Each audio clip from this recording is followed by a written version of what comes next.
today is Office 365 features that you should be using but probably aren't. So hopefully the material we cover today is new to most of you, and if not, reinforcement's always good. So I'll just get started. For those of you who don't know who I am, just a little bit of an intro. So my name is Tas Gray. I'm one of the directors here at Axiom IT. Been a Microsoft developer since a long time ago now, and more recently got right into Office 365, went and got certified with the Office 365 Solutions Associate, and basically I'm a big cloud advocate, so I live and breathe it. I like to think I know a thing or two about Office 365. And for those of you who haven't already got me on LinkedIn, please feel free to add me and follow me on Twitter. Occasionally I tweet about things that are hopefully of interest to you. And also here with us today is Ganesh, so I'll let Ganesh introduce himself. Hey all, my name is Ganesh, and I've recently joined TAS's team as a business development manager for Cloud Complete. I like technology, like to talk about it, but really love to understand how it benefits the end user so that they can adopt technology a lot more.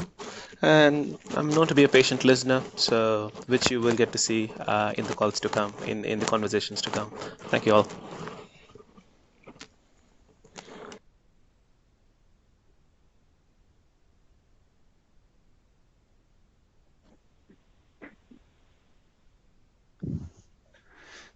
All right, thanks, Ganesh. So just quickly, today's agenda, we'll cover quickly what Office 365 and what it is, and then a little bit of an overview on digital transformation, which is one of those buzzwords that tends to fly around at the moment. And we'll also get into the 4 features that we promised you when you signed up. Quickly touch on Cloud Complete, and then a Q&A at the end for anyone who's got questions. All right, so what is Office 365? It's a question we get a lot, and it's also a question that we like to ask people. So when we do go out and ask people what Office 365 is, we typically get these responses. The first one, always email. The next one's calendar, contacts, and then of course Word, Excel, the Microsoft Office desktop suite, essentially. So if we were to map that out and see what that actually looks like, it would, from our point of view anyway, it looks like a bit of a wheel. But as you can see, if you're following along, it's a pretty big wheel, and the things that I've just covered and the answer we get to that question more often than not covers really only 4 out of many, many things. So obviously, there's a lot more to Office 365 than what you're seeing right now, and that's the reason for this webinar.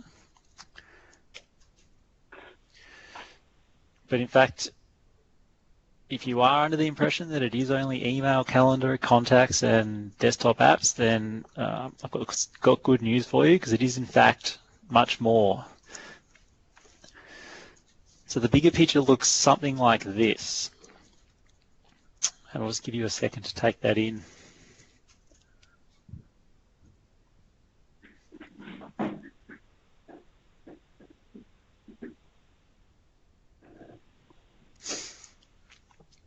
So for anyone who is using Office 365, or feels that they're getting a lot more out of it, feel free to jump in on the chat. But yeah, let us know if you are using anything here, or if you're curious about anything in particular, because we will, in future webinars, cover this material in more detail, taking one slice at a time.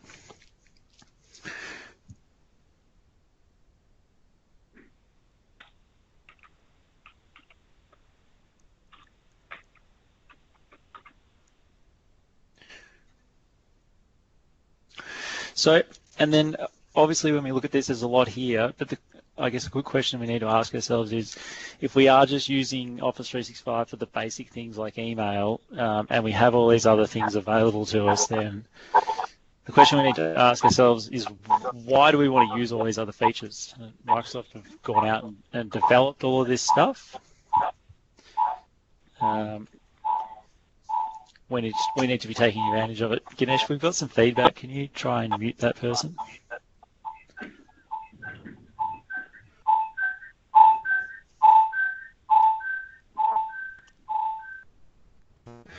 All right, so if you've been on any of my other webinars, you'll know that one of the things I've talked about is email and how heavily overused email is, and being an old technology, that's not a good thing. There are newer tools now available to us that we can use, which don't replace email, but they work in complement, or they work to complement email, so that we can minimize our dependence on email and enable us to communicate in more efficient, more effective ways. So the reason we would want to do that, though, is because it really comes down to productivity and efficiency. So if we are relying primarily on email, chances are it's not an effective way to work, and we're losing time and we're losing productivity, which ultimately costs money.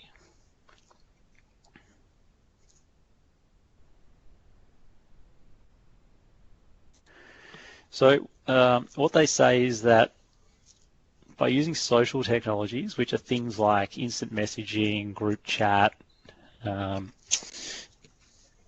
other sort of collaboration tools that have been born in the cloud, we can actually increase the productivity of our knowledge workers by 20 to 25%, which on a modest salary, as you can see there, adds up to quite significant savings. And as you add more employees into the mix, that starts to really add up. So people can actually get a lot more done and be a lot more effective, which ultimately will save money.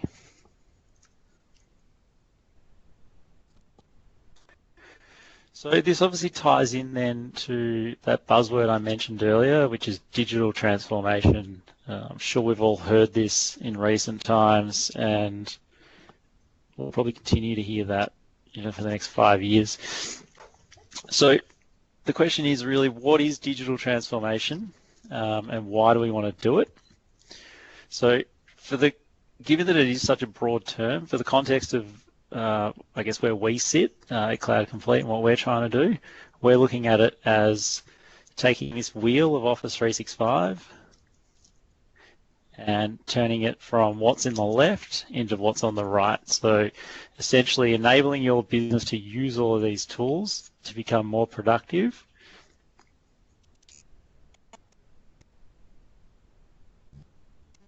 So then following on from that, the question that we need to ask is, how do we actually do this transformation?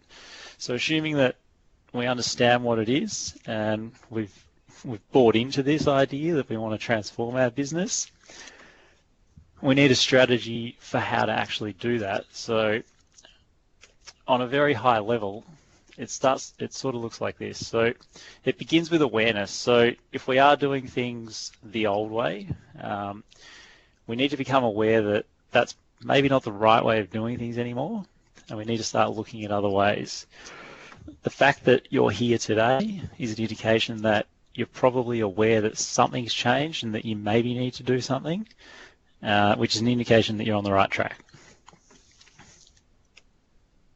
Obviously, if we want to digitally transform, we need the right tools in order to do so. For us, or for Cloud Complete and for most businesses, those tools are all included in Office 365.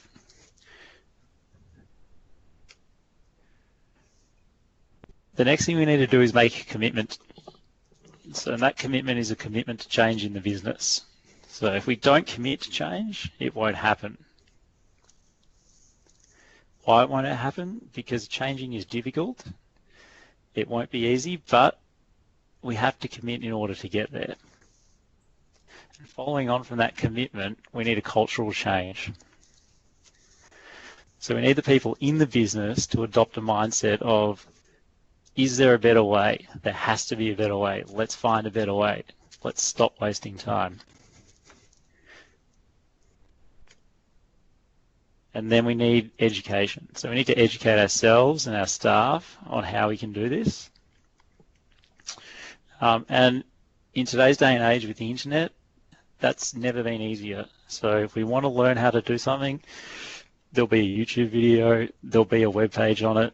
Microsoft, in particular, for Office 365, provide a huge amount of resource. So education is actually a lot easier. But for those who actually want someone to hold their hand and walk them through it, the next option is training.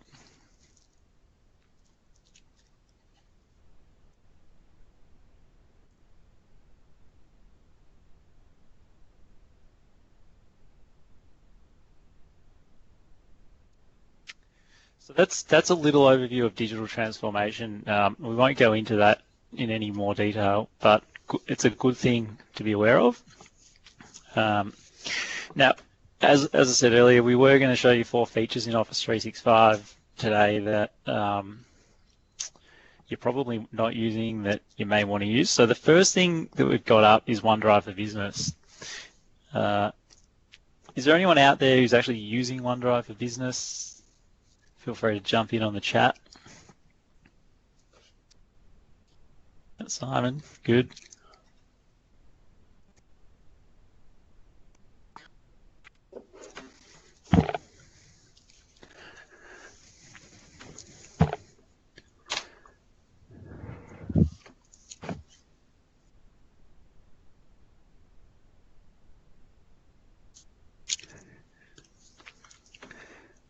Great. So we've got quite a few people actually using it, which is good and a little bit surprising.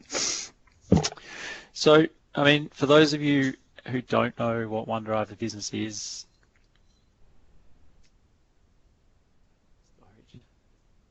all right. So, all right. Well, Des, hopefully we can help you out. Okay, so OneDrive for Business, what is it? So it's obviously included in Office 365. It is a place to store your files in the cloud. You get 1 terabyte of storage. You can synchronize that down either to your PC or your Mac, and it is backed up in the cloud, so we don't need to worry about backing it up. And we have apps available for OneDrive on Android and iOS, so we can access it on our phone, on our computer, in a web browser, no matter where we are. So that's the basic features, but then what it also allows us to do is collaborate.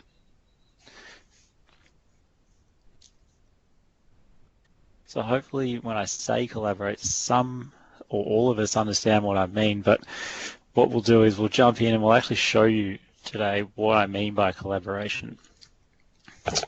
But first of all, before I start talking about collaboration with OneDrive for Business, it probably makes sense to understand why, because unless we understand why we're doing something, there is really no point in actually doing it.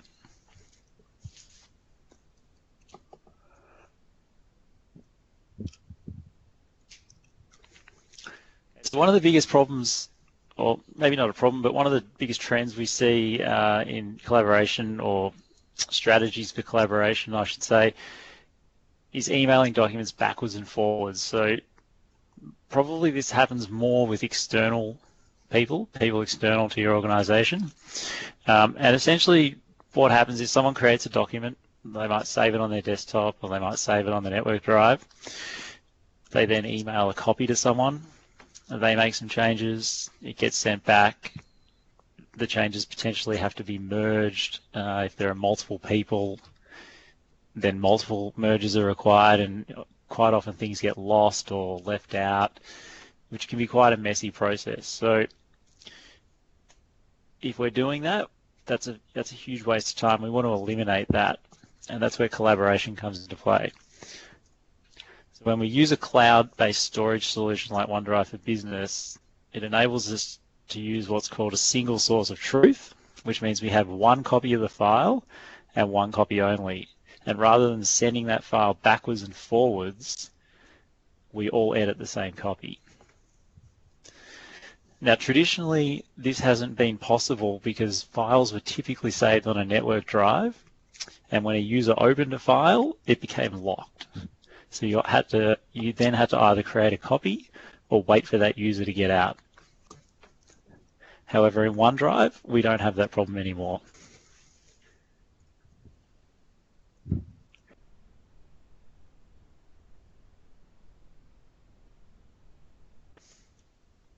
Okay, and so the way that OneDrive allows us to overcome this is with real-time collaboration. So what I'll do, I'll just give you a quick demo.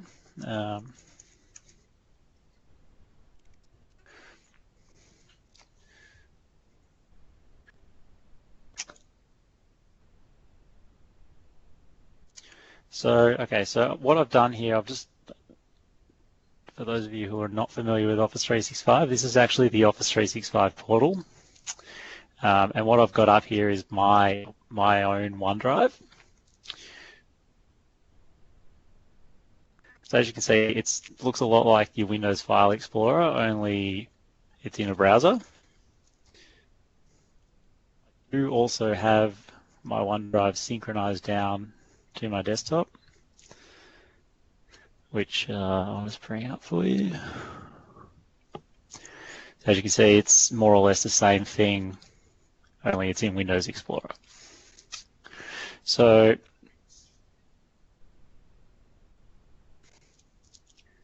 let's assume that I'm going to create a new Word document.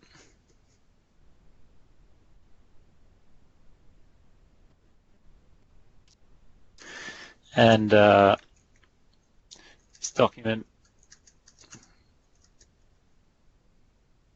is going to be used by many people.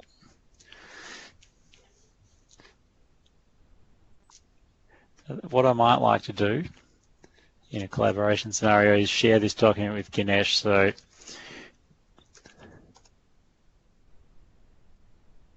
just by clicking on that share button, I can bring up the dialog, select Ganesh, and then I've got the option here to either allow him to edit or view the document.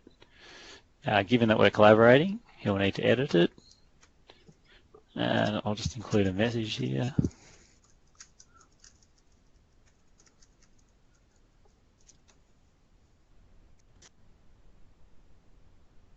And hit share. So what I've done, I've just created a document in my OneDrive. I've then shared that document with Ganesh, which sends an email off to him, letting him know that I've created a document, I've shared it with him, and I'd like him to work with me on that document. Now what he will do is accept that link, and once he does that, he can then actually jump in and start collaborating with me on that document. Also worth showing you, that document now is also synchronized onto my desktop. So if I wanted to open it in Word on the desktop,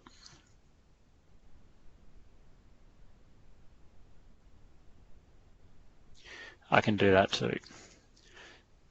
So right now I'm working on the desktop version of Word.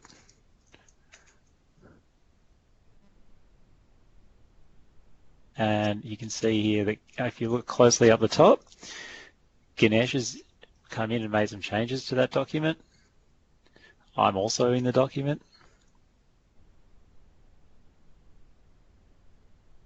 And if I flick back to the browser, I can see that Ganesh is making some changes. Also appear in the desktop version of Word. So everything's sort of seamlessly working together now. So it doesn't matter which Word I use, whether I use the browser Word, whether I use the desktop Word, it's all synchronized together. So now I can see, not only can I see Ganesh's changes in real time, I've avoided that issue of having to email the document backwards and forwards. And I'm in full control as well, so I can decide that if I no longer want Ganesh to edit that document, I can take away his access. Another thing too that they also recently added is the ability to chat while you were in the document. So if Ganesh and I were on opposite sides of the world and wanted to discuss the document over Instant Messenger, we can do that without actually leaving Word, which is quite handy.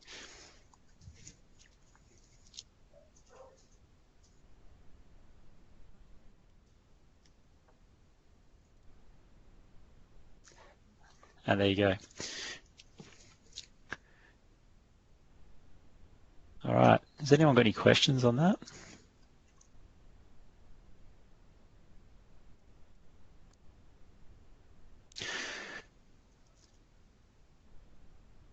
Okay, no questions. Now, another example of where this is really useful is using Excel spreadsheets online. We've got a question.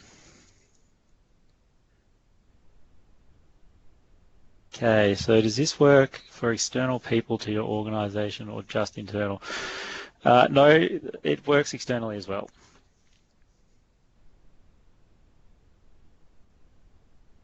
So if you wanted to share this with someone who's not part of your business and do what we've just done, absolutely you can do that. All right, so going back to my OneDrive, you might notice too that I have a tendency now to work in the browser as opposed to Windows Explorer, which probably goes against a lot of the way in which many of you are working. However, after doing this for so long, it's really I'm of the view that working in the browser is actually now more efficient. And if you're not using the browser, I would encourage you to start doing that. So here I've got just a simple cash flow spreadsheet.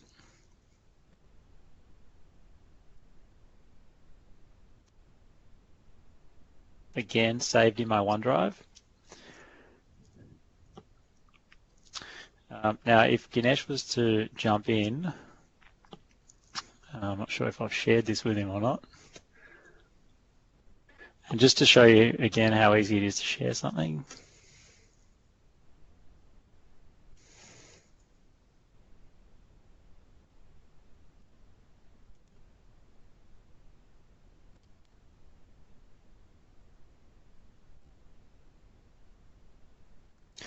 All right, so question from Des, does the browser version have the same command set as the desktop version of the apps? That's a good question, and the answer is no. So the desktop application is a richer experience. However, they do continually add features to the browser version. So I think that eventually they will reach parity, but I couldn't tell you when that would happen. But from my experience, I've found that working in the browser for most things is fairly good now. Okay, so I've sent that invite off to Ganesh. I'm not sure whether he's got it yet, but just wait for him to jump in.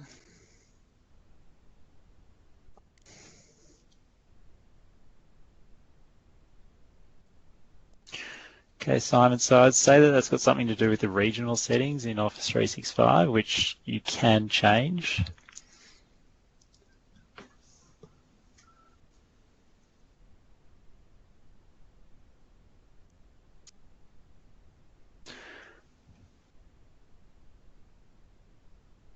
All right, so you can see I've just been notified now that Ganesh is editing the workbook, and I can actually see the cell he's working on with the blue outline. That's Ganesh moving around. So what we're doing here is effectively live collaboration in Excel, which previously was not possible, but now using Excel online and storing it in OneDrive, this can be done easily.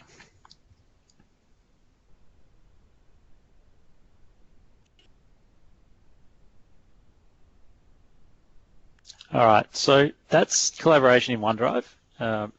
Fairly basic, just a quick overview of what you can do. There's obviously a lot more functionality to it, but we won't go too much further into it today because we do have other things to get through. Okay, so the next thing is Skype for Business. Now, again, I'm going to ask a question, is anyone actually using Skype for Business on the call? Obviously, we're all in the meeting, which is on Skype for Business, but from a day-to-day, great, got a few people.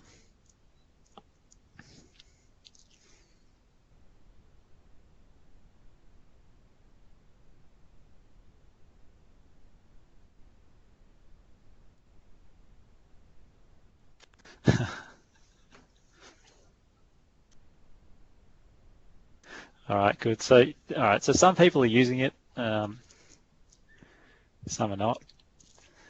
It's all right. We're here to change all of that.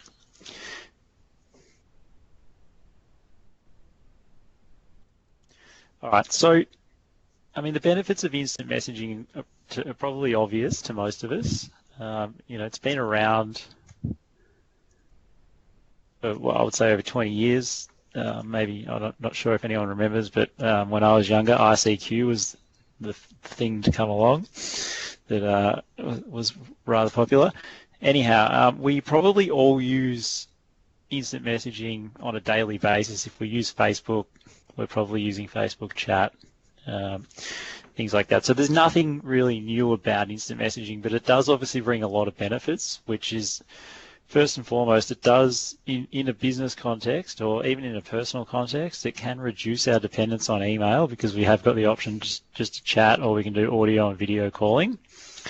And it's obviously great for communication in real time or where we need a quick response and we don't want to wait for an email. And the other thing, of course, is most instant messaging programs will allow us to show a status of some kind, whether we're available, away, busy, or do not disturb. So why do we want to use Skype for business for instant messaging over, say, the traditional Skype or Facebook chat or maybe Google Hangouts, or I'm sure there's others I can't think of? And there's a couple of reasons. So Skype for Business integrates with Outlook. It saves our conversation history in Outlook. So this is really good if we need to go and recall that conversation at a later date. So you may have experienced this personally. I know I have. When I've used Skype and then I've gone to another computer, I can no longer get that conversation history, which can be quite inconvenient. And Skype for Business, given that it's in Office 365, it's linked to our calendar. So it knows when we're available, it knows when we're in a meeting, and it knows when we're potentially away from our desk. And so we don't have to update our status manually. It takes care of that for us. And here's the big thing. As a business, you want to be able to control and manage these things. So if you're giving this to your staff, you want to be able to determine whether or not they can chat to people outside of your business. Some people don't want that. And you might want to determine whether or not they can add people from external networks like Skype, which you can't do when you're using other products.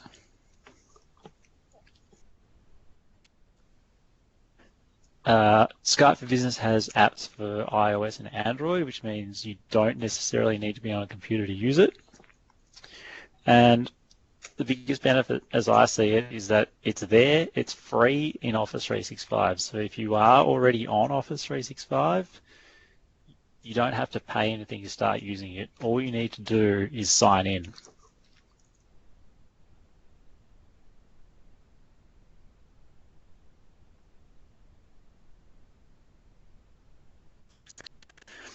And one other thing that I haven't mentioned here is the ability to hold online meetings. So what we're doing today, right now, we're using Skype for Business. It costs us nothing to do this, and we can also record the meeting too. So it's pretty powerful. So what I'll do now, I'll just give you a quick question.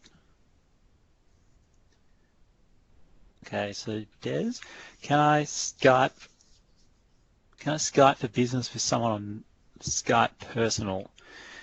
So the answer to that question is yes, you can do it, but you can also prevent that. So within your Office 365 tenant, you actually get to decide whether or not your users can connect with people on regular Skype. But if you want to, yes, absolutely.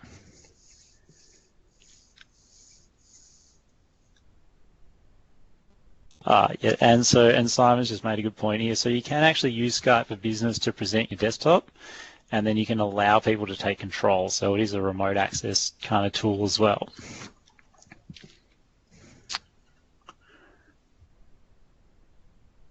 Okay.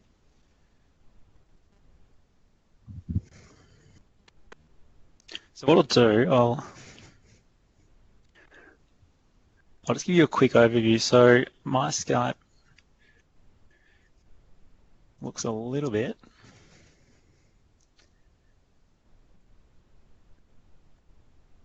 like this. So as you would expect, it looks a lot like any other instant messaging program. You've got your contacts, they've got a status, so green being available, yellow being away, red being busy. And if I select someone, I've got the option to send them a message, call them, start a video call, schedule meetings, and do things like that. So I've got a combination of people here, both internal and external. Some of our clients have me on here, suppliers. Some of our customers like to instant message me, which is great. Open to that. So if you do want to add me on Skype for business and you are using it, tas@axiom.it, just click on the button up here, add a contact, not in my organization, and then whack my email address in. Now again, this assumes that your Office 365 tenant has been set up in such a way that you have permission to add external contacts. If you don't, then you won't be able to do this, but by default that's on. But it just highlights the fact that you are in control here. And then of course I can group people by status. I've created my own groups, I've got clients, I've got suppliers, so on and so forth. So that's the main program window. The other thing that's worth having a look at is the integration into Outlook that I mentioned earlier. So I'm just going to bring that up, but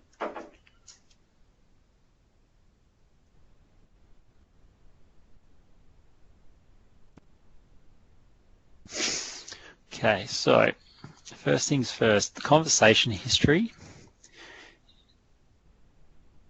is actually just a folder in Outlook. So any conversation I have will appear here, and if I want to refer back to it later, I can just scroll through, or I can use a search, and it will help me find what I'm looking for. Now, because it is in my Office 365 mailbox, that does mean that it's also in the cloud. So if I did, say, for example, need to log in via a web browser, my mail,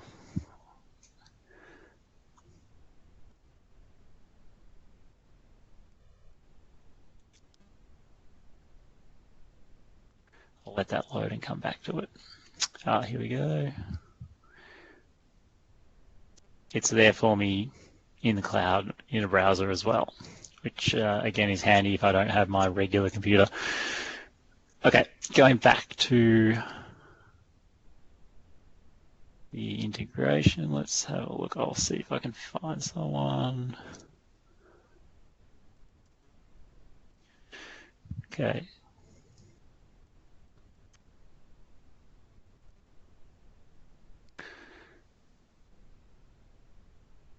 Where are we? So here we've got long. This is not working for some reason. I'm sure many of you on the call know who long is. Okay, here we go.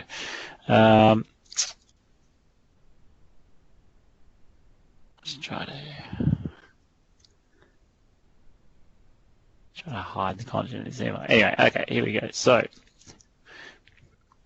as you can see, Long's got this little green bar next to his name, which basically is telling me that Long's available, and the way this works is this is the Skype for Business integration. So from Outlook, I can actually see, all right, Long's available, and maybe this email I want to have a quick chat to him about, because rather than reply, I just need to know something specific. So I won't interrupt him, he's probably busy, but just highlighting the fact that I can actually just, from Outlook, instant message him and get a bit of more information about what he's up to and so on and so forth, which is quite handy. It seems like a simple thing, but once you've got it, you actually start using it more and more. Okay. Now the other thing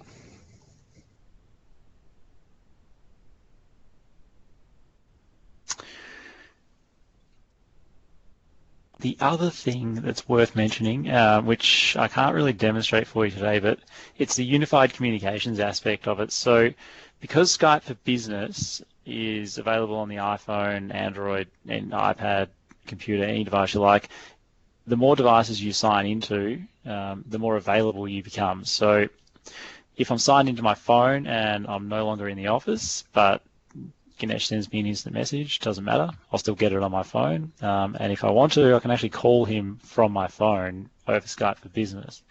So it is quite a powerful thing. If Ganesh does call me and I'm signed in on my phone will actually ring. So if you haven't already, if you are using Skype for Business, download the app to your phone, sign in using your work email account. It's really all you need to do to get up and running. And of course, if you do have any difficulty with it, you can reach out to us. So that's Skype for Business in a nutshell. We will probably go into that a bit deeper in a future webinar, so keep an eye out for that. If anyone's got any questions or comments on that, feel free to jump in. Before I jump into the next section, which is Delve. So anyone using Delve at all, familiar with it?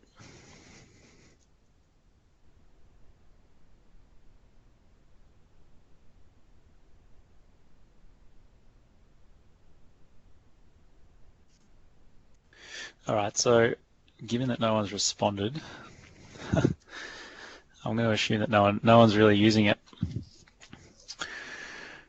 Okay, so a bit of an overview then. So I guess one of the biggest challenges that we face now, in the information age, is that we're overwhelmed by information, and trying to remember where we stored things and what we worked on last can be a challenge. So Sharon's just chimed in and said that she is in fact using Delve, and it's great when I can't remember where I've saved something. So Sharon, are you using the search to do it, or are you tell me how you're using it? Search. Okay, great. I might have to get you on to present. Okay, so quick overview then. So Delve is just another tool in Office 365, and I'll give you a moment just to read this, but essentially what it aims to do is to surface content that's relevant to you. Now that content obviously has to live in Office 365, and it can come from various places. Typically you'll see it coming from OneDrive, SharePoint, Exchange, meaning your email, so email attachments, Yammer, which is something we haven't covered but will, and if you're using Groups or Planner, it will come from there also, and OneNote. So essentially all of the places that you would typically store information in Office 365, Delve will surface content from those places. And the idea is that it's breaking down silos. So, information traditionally has been stored either in people's mailboxes where it's of no use to anyone but that person, or it might live on their desktop in their My Documents, or maybe buried in a network folder somewhere that no one really knows about. So the idea is to surface content and make you aware of things, and also help you to find things that are of relevance to you. And the way it does this is it uses machine learning and artificial intelligence, so which is a little bit scary, but that's the future. So how do you use Delve? It's pretty simple. You don't actually have to do anything to use Delve except start putting everything into Office 365. And by that I mean saving documents in OneDrive and SharePoint, utilize Groups and Planner, and you're done. That's it. Delve takes care of the rest. So how do you access Delve? There's a couple of ways. If you log into the portal, which is just portal.office.com, you've probably seen the tile. It looks like this blue one just here. If we click onto that, it takes me to the Delve dashboard. There's also a Windows 10 app. So if you're using Windows 10, I encourage you to get this.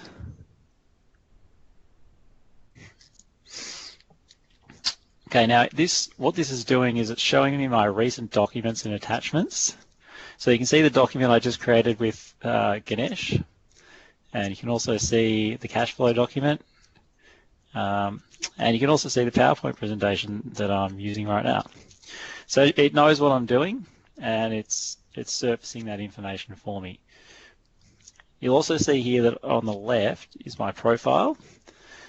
So this is a great way if you want to get your photo in Office 365. We've found that a lot of businesses who do that really, they love it. It pops up everywhere in Outlook, in Skype. So you can come in here, you can edit your profile.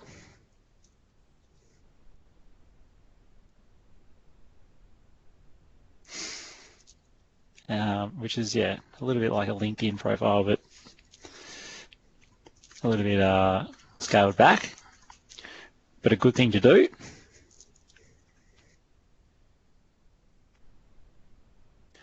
Okay, so this is the information that it's decided is relevant for me. Now what I can do, I can actually go and click on Ganesh.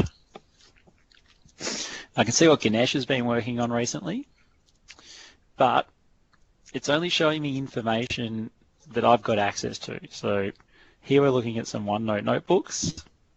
Now I also happen to have access to that notebook, which is why it surfaced it. Things that Ganesh has been working on in his own OneDrive, for example, I can't see that because I don't have permission. Just like Sharon mentioned, if I want to find something that I've been working on recently, I can just scroll through because I know it'll be here somewhere, but I can also search. So if I was going to search for something, say Office 365 features, it will go away and it searches across everything in Office 365. So that's SharePoint. If you're not familiar with that, come to our SharePoint webinar. It'll search through Office documents. Now, the other thing that's worth mentioning here that's really powerful, traditionally search in Windows, I'm not sure if anyone's ever tried it, but it's not very good. And the reason it's not very good is because it searches the title of a document, and that's it. Now, when you start to put your content into Office 365, what it actually does is it indexes the contents of the documents. So not only is it searching through the title, it's searching through the actual document contents, which actually makes it much more useful and much more powerful. Now, there's various other things we can do with Delve. We can create favorite documents. We can create workboards as well, which I think you need to be in the browser to do. So boards. If I want to create a new board, I haven't done this for a while, but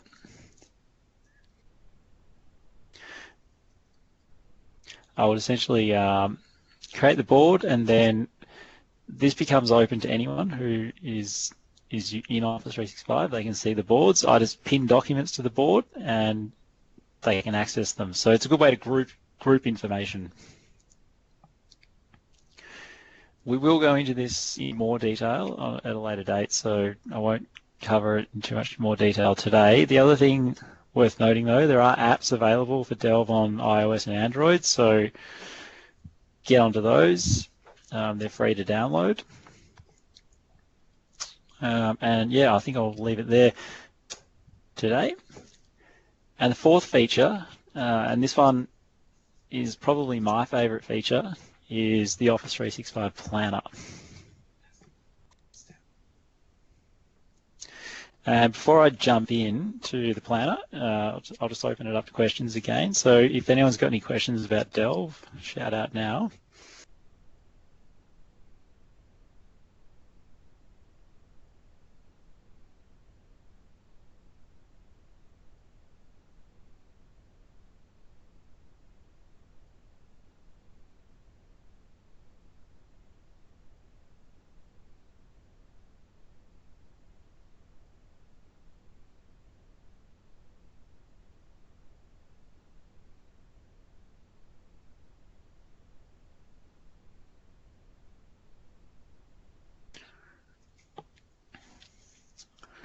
Okay, so Desno, it's available in the web interface as well as the Windows 10 app, as well as on the iOS and Android apps.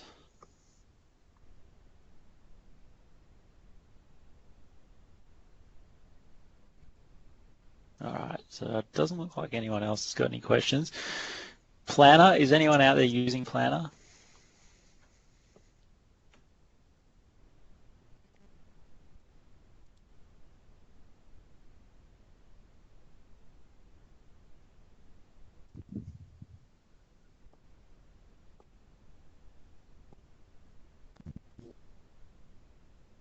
Okay, yeah, Asana's, yeah, similar.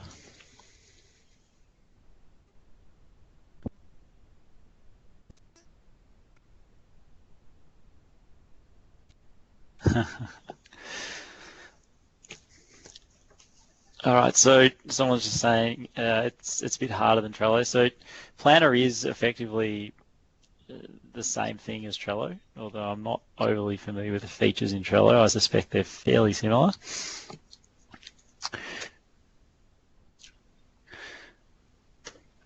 All right, so look, hopefully after seeing this is something that you go away and have a look at. Just to give you get a bit of insight into it, we use Planner so heavily in our business. It's been an absolute game changer, and if Microsoft were to take it away tomorrow, we'd probably have chaos on our hands. So that just gives you an idea, I guess, of how heavily we rely on it and how good we think it is. And that's not because we're here advocating the product, but it actually is extremely powerful, and hopefully I can convey that value to you now. And yes, Des, it is I'm not sure how you say that word, but I think it's Kanban tool.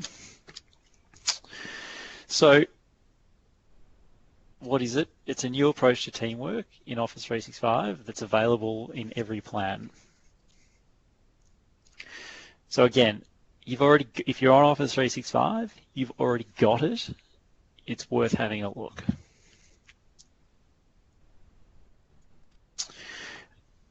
So I don't have anything to actually say on that other than just to jump in and give you a demo.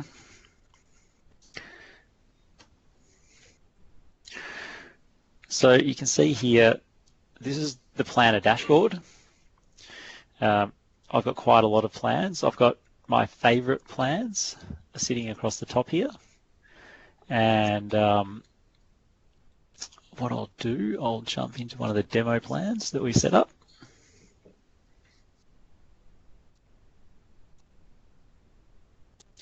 Now it's worth pointing out, so Planner is only web-based at this point.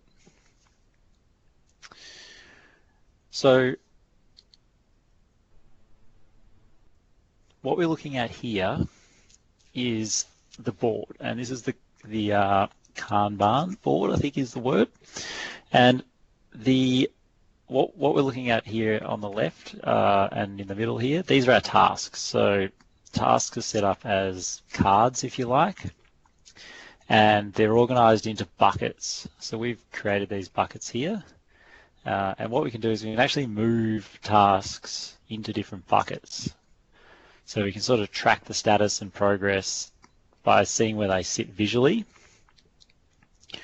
Now, as we complete tasks, we can tick them off and they disappear, and they sit here under the show completed items.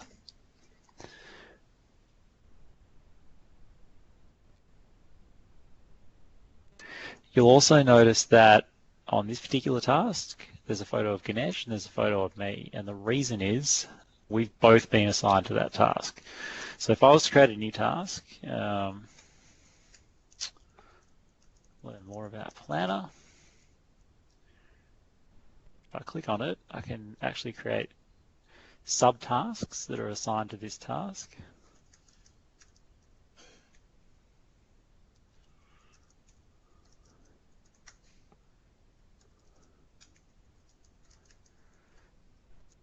And as I actually progress, I can tick those off.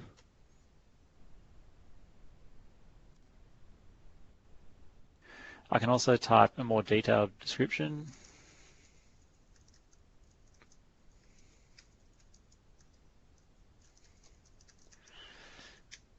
And that will also show up.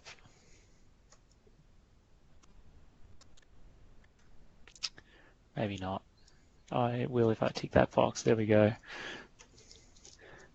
Okay, I can do things like assign label colors. And so Joanna's asked the question, when you assign a task to a person, do they get a notification? And yes, they do. And the way that you assign a task to someone, there's a couple of ways, but the way I like to do it, if you look up here, you'll see that, again, there's a photo of Ganesh and I. We both belong to this plan, and if I want to assign a task to Ganesh, I just drag his picture on, and he's been assigned. So I can also set status here, in progress or completed, assign start and due dates. So if I was to set the due date to tomorrow, I can attach files, links, and then we can have a conversation about it too. So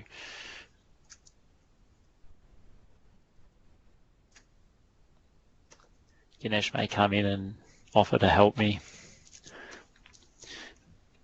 So that's the Kanban board component of it. We can also get a chart view.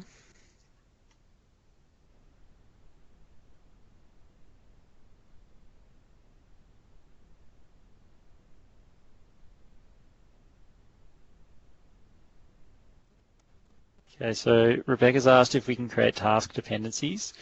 So this is a very basic project management tool. So the answer to that question is no. If you need something more in depth, you might want to look at project.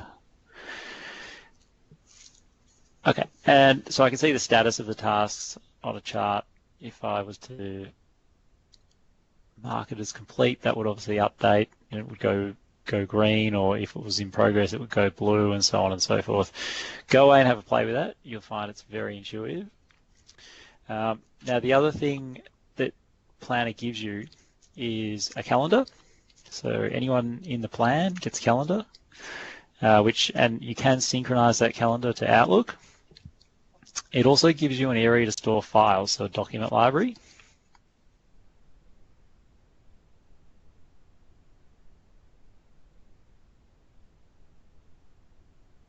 Okay, so it looks much like OneDrive because in the background it's more or less the same thing.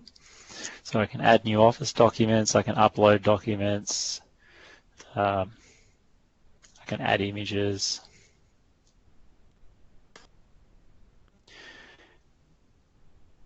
And it also gives us a notebook. For those of you who do use OneNote, you will be familiar with this. If you don't, that's another webinar we'll cover. OneNote is an absolutely essential tool.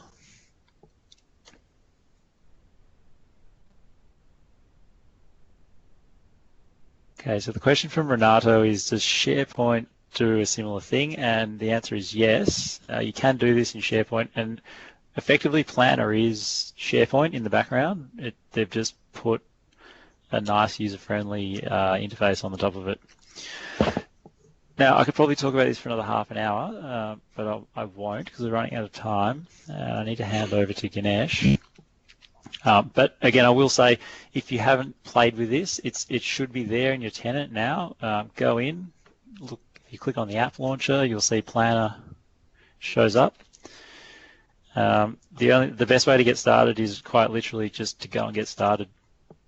And the other thing to note too, the content that goes into Planner is indexed by Delve. So going back to the previous demo, if I was to search and I had content in my plans, it would also come up in Delve.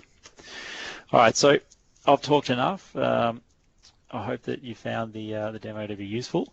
What I'll do is I'll hand over to Ganesh. Hi everyone. Thanks, Des, for the demonstration on Office 365 features. We're just going to have a quick discussion about Cloud Complete, and then the next steps from here on. I think if you remember from what Taz had mentioned, Taz had talked about digital transformation and why that was one of the main reasons for Cloud Complete to emerge, for the idea of Cloud Complete to emerge. But moving on from there, what we did was we also added a lot more layers, which we'll talk about in very brief in a very brief scenario.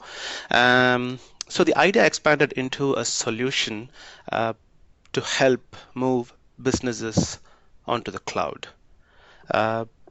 And the journey has taken us about 5 years. So it's been 5 years of trial and error, which led us to the ultimate cloud bundle. Now, why do we call it ultimate? The reason why we call it ultimate is because we walk the talk and we end up using the products in our day-to-day work, which essentially means two things. One is that the more we use it, the more we optimize the product for our end customers, which would be hopefully many of you. And the other thing is that we believe in the products. We're quite happy to use that, and we're quite happy to recommend the same to our customers as well. Now, in terms of the layers that we've added on to Cloud Complete is what Cloud Complete has what we've done is that taken Office 365, and obviously we want to evangelize all the features that's going to help make your work easier. But we've added layers like support, security, training, and streamlining your budget. Quite a few of the small business owners that I've had a chat with in the past 2 months have had quite a bit of issues budgeting for future IT costs. They're unable to get a clear idea on where they're going to spend money in. What Cloud Complete does is that it helps you with streamlining the costs so that you can then budget for the other core business areas in your line of work. The other prominent feature is the 24/7 support. Quite a lot of small business owners, and I'm sure some of you would have faced the situation. You don't want to call support because it ends up costing you. And the fallout of that is that sometimes you learn to live with the problem, which is not an ideal situation. So this is 24/7 support. This is included in the package. And what it does is that it gives you the authority to tell your colleagues, to tell your employees that if you have a problem, pick up the phone at any point in time and call us, and we'll be able to solve the issue for you. Now, the other layer is the training. In terms of training, so training is provided with the Ultimate package. We'll be talking about the plans in the next slide, but training is added in the Ultimate package. But when it comes to education, we're pretty strong on the education front. And you can sample that with the webinar that you are attending right now. So we are going to push on a lot more educational webinars. We're going to focus on one particular feature on a very frequent basis, which we believe needs to be optimized. So, what are the Cloud Complete plans? As you can see here, we've got 3 flavors, if you may. The basic, which is essentially a web-only plan. Then we've got the advanced, which is a step up above the basic. And the most popular option, which is the ultimate, because it just gives you everything that you want on the cloud. Obviously, it's based on business needs. It's not a one size fits all. So what we would do is that we would have a chat, understand your business needs, and propose the best plan for you, for your business. Now, when it comes to some of the features, as you can see quite a few features over there, like cloud signatures, backup, online, advanced security. When it comes to, let me just touch upon cloud signatures, which I think is a pretty cool thing to have, is that at least in my previous company, we had quite a bit of a hassle asking employees to get the signature to the right template. As a result of which, the branding was not uniform across the company. What Cloud Signatures does is that it helps you manage signatures on the cloud admin level, essentially, which means that you can take care of seasonal greetings, you can take care of promotions, whatever the case may be. So that's that. But Cloud Signatures is uniform, is provided across the plans. When it comes to the Office 365 flavor, for the basic, it's just the web apps only. For advanced, it's the business, and for ultimate, it's the professional plus edition. So that's to do with the plans per se. We've got, yeah.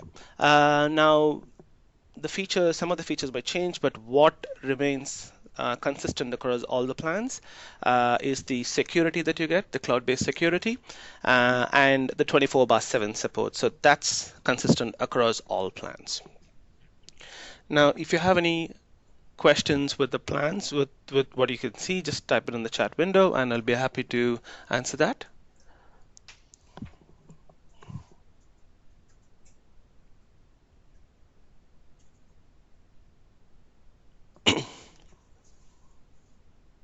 Now, as I was telling you, we've been working on Cloud Complete for the past 5 years, and so we're finally ready for launch. The official launch for Cloud Complete happens on the 5th of June, which is next Monday. We've got a pretty great website coming up, and the best part about that, obviously, you'll be getting an email about the launch, and you can check out the website on Monday. The great thing with the website is that it essentially takes you on a journey based on your pain points. So if your business has been having a particular pain point, and if you identify with that, it takes you on that particular journey and how we can help you out with that. We've also got some promotions happening on social media, and one planned exclusively for the webinar attendees. So what is that? Right. One of the webinar attendees gets to win a month of Cloud Complete absolutely free. I can literally hear some of you think, what's the catch? Obviously, apart from buying the product, obviously you need to be a Cloud Complete customer to get a month free. This offer is valid only for Ultimate and Advanced customers. So all the customers from this webinar will go for Ultimate and Advanced will go into a lucky draw, and the winner will be picked and notified by email. Now, this is a time-bound offer, and this is valid for a month from the launch. So from June 5th to July 5th is the validity of this particular offer. But yeah, we're pretty excited. It's pretty exciting, and we're pretty pumped for launching the Cloud Complete products on Monday. Right, so what's next?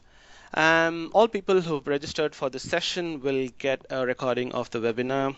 Now, in saying that, if you would like us to have a discussion as soon as possible about Cloud Complete, do indicate your interest in the chat box, and I'll be giving all of them a call today and tomorrow. In terms of other updates and future webinars, do follow us on social media. We've recently launched our social media channels. What I'll do is I'll copy and paste the links onto the chat box so that you can immediately just go ahead and follow us on Facebook, LinkedIn, and Twitter.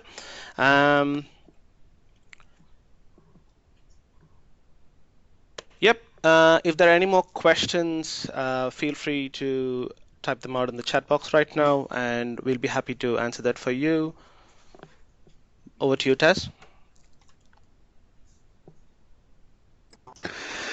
All right, thanks, Ganesh.